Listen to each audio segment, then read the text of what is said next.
Hello दोस्तों, अंजना के channel में आप सभी का हार्दिक स्वागत है। तो आइए दोस्तों, आज हम जानते हैं रामायण काल में मंथरा और कैकई के बारे में।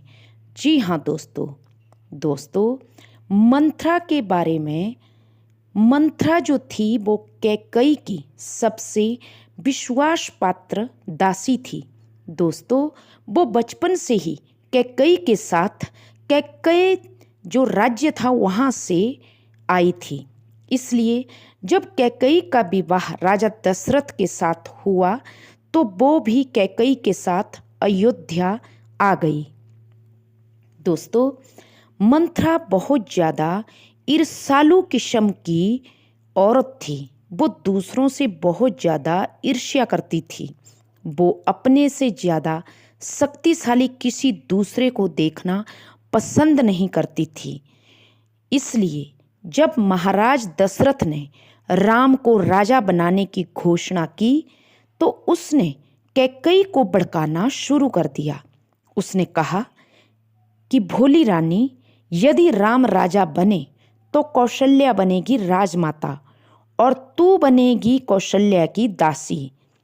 दोस्तों, जो माता कैकई थी वो राम से बहुत ज़्यादा प्रेम करती थी, लेकिन जब मंथरा ने बार बार कैकई को भड़काना शुरू किया और रानी कैकई को दो वचन याद करवा दिए जो कि राजा दशरथ ने, जो युद्ध हुआ था देवताओं की, जो राजा दशरथ ने सहायता की थी असुरों को मारने के लिए, उसमें जो राजा दशरथ थे वो घायल हो गए थे। तो राजा दशरथ ने उनको आशीर्वाद के रूप में दो वर दिए थे। उसमें कैकई ने कह दिया था कि महाराज, जब आवश्यकता होगी तब मांग लूंगी।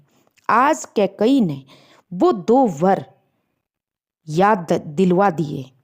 दोस्तों, पहला वरदान में मंथरा ने कहा कि रानी, पहले वरदान में तू राजा दशरथ से कहना कि राम को 14 वर्ष का वनवास हो, और दूसरे वरदान में भरत का राज्याभिषेक हो, अर्थात भरत राजा बने।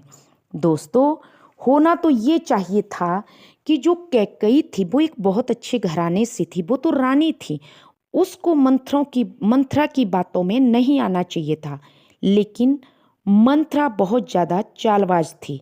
उसने कैकई की बुद्धि को ही पलट दिया और कैकई ने राजा दशरथ से दो वरदान मांगे। परिणाम स्वरूप भगवान श्री राम ने अयोध्या का त्याग करके वन को राम, सीता और लक्ष्मण चले गए। परिणाम स्वरूप राजा जो दशरथ थे वो पुत्र वियोग में मारे गए और राम 14 वर्ष का वनवास काटने वन में साधुओं के वेश में निकल गए। और जो कैकई का पुत्र भरत था वो उस समय अपने ननिहाल गए थे। आप सब ने रामायण में देखा होगा।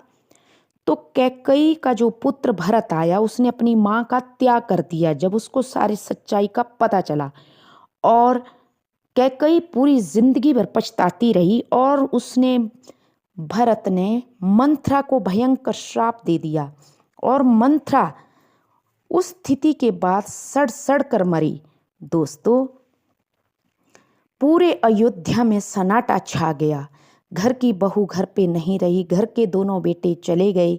दोस्तों, तो देखा आप सबने, कभी भी दूसरों को इतना भी ना भड़काएं कि कल को उनका पाप हमारे सर लगे और जिंदगी में पछताने के अलावा और कुछ ना बचे। दोस्तों, गुजारे सबके हो जाते हैं। भगवान राम ने 14 वर्ष वन में बिताकर निकाल दिए।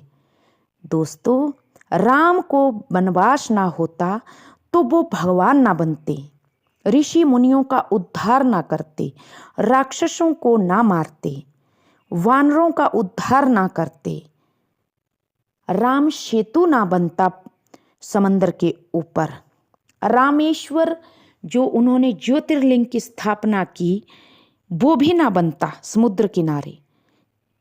भगवान राम का तो उद्धार ही हुआ वनवास लेकर भी, इसलिए कहा जाता है कि जो ज़्यादा चालें चलता है कई बार वो खुद ही हमारे ऊपर पड़ती है। तो ये था दोस्तों रामायण में मंथरा और कैकई के ऊपर। आशा करती हूँ आप सब ने कहानी तो सुनी होगी। तो please subscribe me my channel. Thank you.